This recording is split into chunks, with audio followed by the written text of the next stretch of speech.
Greetings, everyone, and welcome to Anime Night in the Dojo. Today's featured show, Jujutsu Kaisen, Season 3.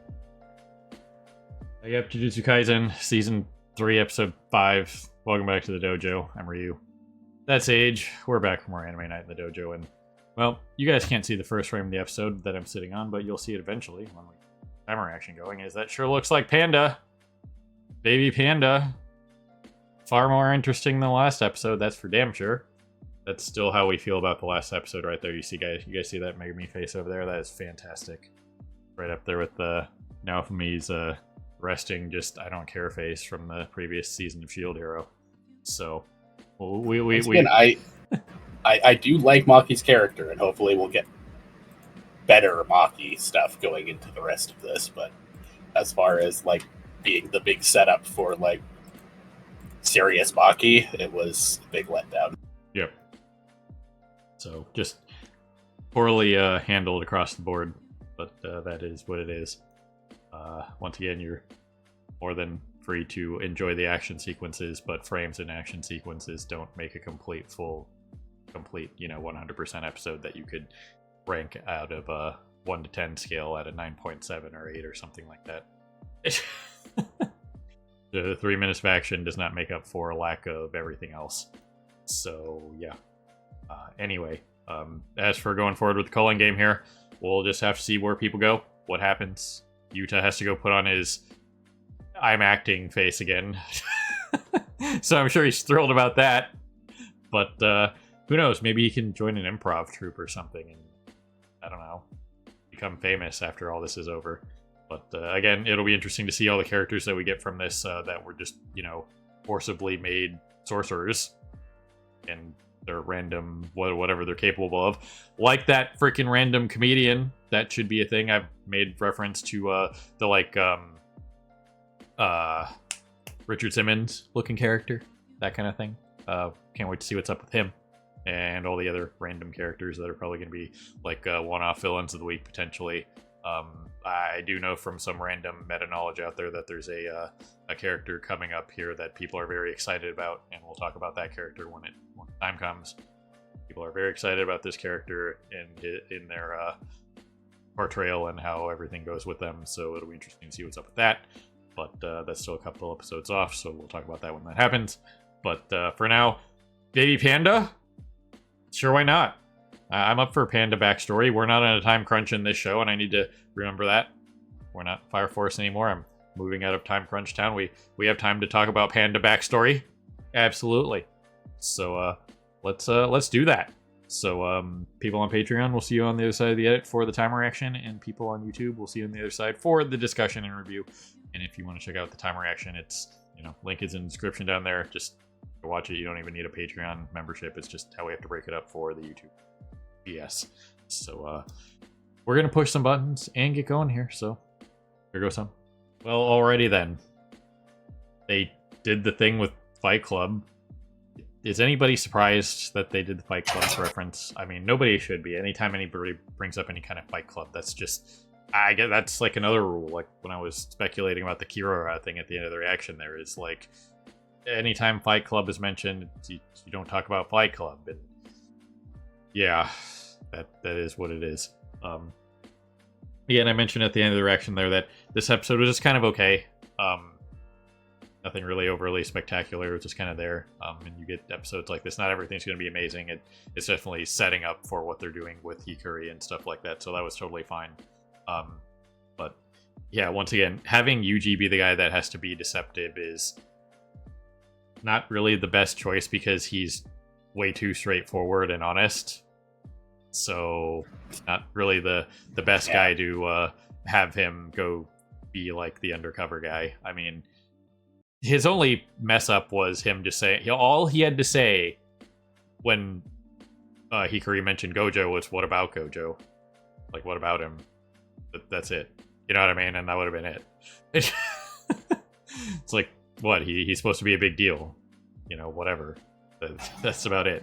The one thing that, like you said, the worst thing you could do is say that you don't know who he is. And as a sorcerer, you're going to know who he is. Even if you were a sorcerer yesterday, became a sorcerer yesterday, it's going to be, hey, you need to know about Satoru Gojo. You know what I mean? Yeah, that the whole thing there was just that once again him and Megami showed up and signed up as sorcerers, not like curse users, and any sorcerer knows of Gojo. Because the whole thing with the difference between a sorcerer and a curse user is formal training. Yeah. If you've been trained, you know who Gojo is. Yeah, that's no different than like anything in this. Like I made the Vince McMahon joke earlier before, like when Vince ran WWE, that'd be like if you got into WWE and didn't know your boss. You know what I mean? Or somebody incredibly, like if you didn't know who John Cena was or The Rock or Stone Cold, whoever, you know what I mean? So it's you're not going to be in the business in this case of sorcerer without knowing who Satoru Gojo is. So it would have been interesting to see how that conversation went if Yuji had just said, "Yeah, what about Gojo?" But you know that is what it is. But we do know Hikari was already like on edge because the whole thing of like you mentioned the whole thing of like. Kirara wouldn't call him unless something was up. Yeah. So the phone going off meant he was already like, okay, well something is up, and that's why he threw the Gojo thing out to see if he would trip him up on the easy things. Yeah. So either way, it's probably better this way because they'll probably just, punch out their problems away. Whether or not Yuji will be able to convince him to join them is up for debate because he seems to be. You guys remember Greed from Full Metal Alchemist? He's pretty much that. You know what I mean? He's a gambler. Everything that he talked about, that's what he wants to do. And okay. I don't really know how his technique actually works, but I know his technique is gambling based too. It's like based off of some like pachinko machine or something like that, and that's like the whole thing of when they briefly fight there with like the shutters is like that's part of like the visual aesthetic to the pachinko machine that his technique is based off of. Right, because like right there, like I wanted to look at that frame right there, and yeah, that's definitely something gambling related. I can't really tell at that angle like what it supremely is, obviously, but it's definitely a pretty interesting technique for what it is. Yeah, like I said, I don't know how it works. I just know it's somehow or another pachinko related, right? And then like it's based off of some specific like pachinko machine that is like he's a fan of or whatever. So like visually it draws from that machine. Right. So I'm interested to see what his deal is. What's up with this? But this whole Fight Club sequence, once again, we could draw parallels to like he. It's kind of interesting because he's going the route of mixing like what would be underground fights with scripted WWE, professional wrestling matches of like, okay, you proved that you're a good fighter so that if you can put together fights like he did with Panda, then I can write a storyline around you because I know you'll put on a good match. You know what I mean? And despite what a lot of people in the ICW or the IWC think, the in-ring product matters more than the storytelling, especially when the writers currently, especially for WWE, are what's the nicest way to describe them? Subpar. It's truly impressive. And no, I'm not in the boat of I want Vince back before anybody gets on me on it. I think that WWE's problem, and I'm making this really short as possible, their problem is they have too much talent, meaning their roster is overloaded. And example, they brought this one guy in for the Royal Rumble, and he has stated on multiple occasions now that he comes into work, has dinner at catering, and then leaves because they have nothing for him story-wise. They don't know what to do for him. They can't even put him in like a, hey, just the classic, you walk in the back, I don't like your face. Well, I don't like your face either. Okay, so let's have a freaking match series. Let's have a rivalry. That's all you need. You know what I mean? It's not that freaking, hard to do that. So you don't have to write the greatest story of all time for a wrestling feud. It's not that big of a deal. Sometimes you just bump into a guy backstage and you're like, what's your problem? What's your problem? F you, F you. And then somebody goes through a catering table and boom, you have a rivalry. It's not rocket science. You know what I mean? Yeah, freaking to make GM mode freaking comparison. You only have so many slots each week. Yep. And if you're going to showcase the same people every week, I'll whoever the hell they're pushing these days, I haven't really paid too much attention. I'm just loosely keeping up with it for whatever, especially after John Cena retired. But just full Madhouse, just run the same 4 people into the ground every week. Yeah, pretty much. Just it's CM Punk and Drew McIntyre, yeah, and Cody Rhodes. Yeah, we know. That's all you got it. But Drew's worked for it, so that's a whole other thing. But as for this choreography was fantastic. It's 100%. This is exactly what you want to see in pro wrestling: is make it look realistic so the fans are happy, but also protect each other. That is that while pro wrestlers do take what they call bumps, and like if somebody takes a chair to the back, they're mostly taking a chair to the back, or if you're coming off the top rope, you're still coming off the top rope and landing on somebody's body. You have that technique of that they do when you're about to get landed on, that kind of thing, where they shift their core and stuff like that, but you're still taking the force of a lot of those moves and stuff like that. And the biggest thing is, and a lot of people say, oh, they're not real athletes. Well, they're better than real athletes if they perform their job at the highest level, because they have to know when to stop. It's easy to just throw a punch and punch somebody in the face. It's much harder to fake punch somebody in the face while making it look as real as possible. Or you could be Logan Paul and still punch him in the face anyway and just be an idiot. But that's a whole other. But either way. Choreographed fights are much harder to pull off than real ones, because you're just fighting for real. You're not holding back. You're not sticking to a script. You know what I mean? So, once again, you've never seen it, and at the rate things have gone, probably never will. To bring up Monogatari again, freaking the whole Kaiki ideology of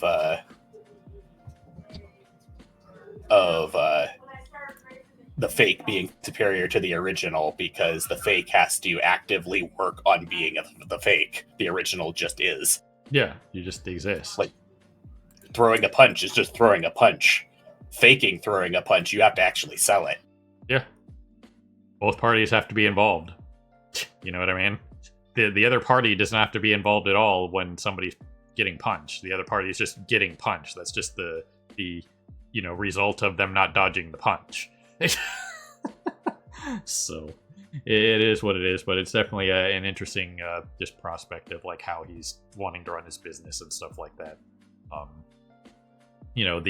The subterfuge and intrigue was there for what they're trying to do and stuff like that. That it was what it was. They had a lot of like interesting like locales, like when like this right here. They made this like way more.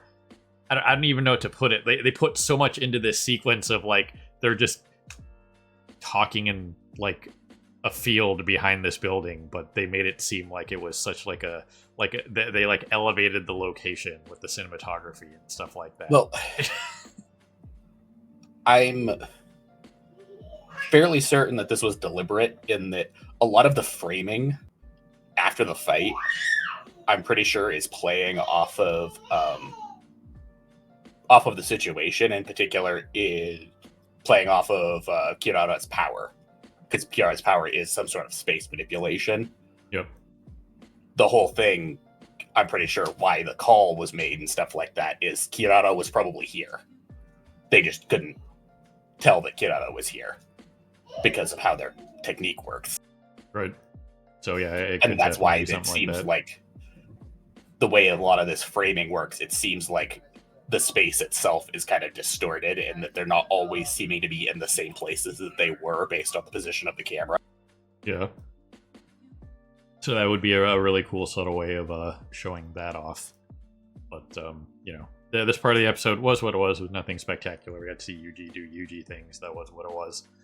But the other major part of this episode was getting Principal Yagi's backstory, and now he's freaking dead. So rip Principal Yagi. Real bummer. We talked about how last week they could have absolutely done this with any of the members of the Zenin clan, and this would have been reasonably enough to just elevate that episode from a realistic, objective, good standpoint. And yeah, but They didn't do that. But they did it for Yagi. And now he's dead. So, just saying. We got more on his cursed corpse technique, how he was, melding the souls and stuff like that. So that was cool. It's not his technique. We never actually really got what his technique was. The whole thing, like any sorcerer who knows the methodology can create cursed corpses. Yeah. That's just a thing. He was just known for doing it. And then apparently he was the first one to actually discover how to create sentient cursed corpses. Yeah. That, once again, like with this character right here behind him is, like he points out, is like it has, like, all the information of that woman's child, but, the soul's not there. So it's kind of like a weird, like, in between for closure for the family, like they were pointing out. As he was explaining it, like the process for creating the sentient cursed corpses involves imprinting them with a soul's information. Yeah. So like they're based off of a person, but they're not that person. Yeah. So it's kind of like cloning in a way, but it's like this weird middle ground between that and just like body hopping, and it's definitely very interesting, especially since we saw the whole this whole group right here is he has a lot of them, and a lot of them look like like the Oros from freaking League. But he definitely had a unique vessel selection system, I guess, because they're all like just like random characters, I mean, Panda was obviously like his masterpiece, obviously, but yeah, Panda was the weird one out in that. Like he was the first one, and he was the one who like actually had a like normal appearance. Like he just looks like a panda. Yeah. The rest of them he used more. He used more like his normal cursed corpses, which was that he makes them dolls. Yeah, because that was like one of the few like character traits we really got established for him back in season 1 when we got what little we did get on him, which was the fact that he apparently had like some like pseudo obsession with freaking like mascot characters and stuff like that. Yeah. Until he just kind of like dropped off the table and just hasn't been around since then, and now he's dead. So, bummer if you were a fan of his character. Yeah, he played a semi-important part in season 1 and then wasn't brought up again until we got the fact that he was Panda's creator. And then he disappeared again, and now he's dead. Yep. So much for that, I guess. Was what it was. But I guess this counts as part of the calling game because it started. So we're just headed toward that first checkpoint, as Fushiguro pointed out. So the calling game. Yeah, the calling game has already started. It's just we're still in that initial like 19-day grace period of not everyone has had to join yet. Yeah. So people are all still doing shit before they have to join. Yep. So either way, again, really not like a huge amount to say about this episode. It was what it was. Nothing like overly spectacular. This is probably like the most important sequence, with Kirara potentially being in this sequence and stuff like that, and how they filmed it and stuff, or not how they filmed it, but how they portrayed it with the cinematography and stuff like that. So that'd be pretty interesting if that's how she was able to just kind of like do her thing, and getting more information on her will be interesting. But,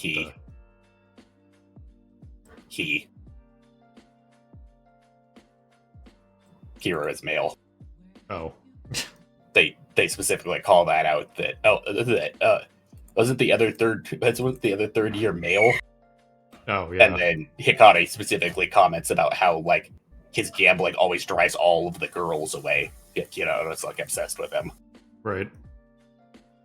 So we'll just have to see what the deal is with that. But again, there's a a ton of characters coming this season, as far as we know, and it'll be interesting to see how that's handled. But for now, Yuji has to, win a fight in a very small room. Yeah. So, maybe we'll get the classic somebody goes through one of the monitors or something. Classic fight sequences. But, yeah, I mean, this was what it was. Nothing like overly spectacular, but some fairly interesting backstory on Yagi, and now he's dead. So, that is what it is. So, we'll just have to see where it goes from here and what they're going to do, if they're going to be able to recruit him, or if they find like some half measure, or who knows. You know what I mean? So all I know is that if Alistair was working here, he'd have quit because they had to use a coaster. They got told to use a coaster. yeah. The classic coaster debate. But it's not really a debate. It just, condensation and moisture messes up wood, and it It's can a also glass coffee table.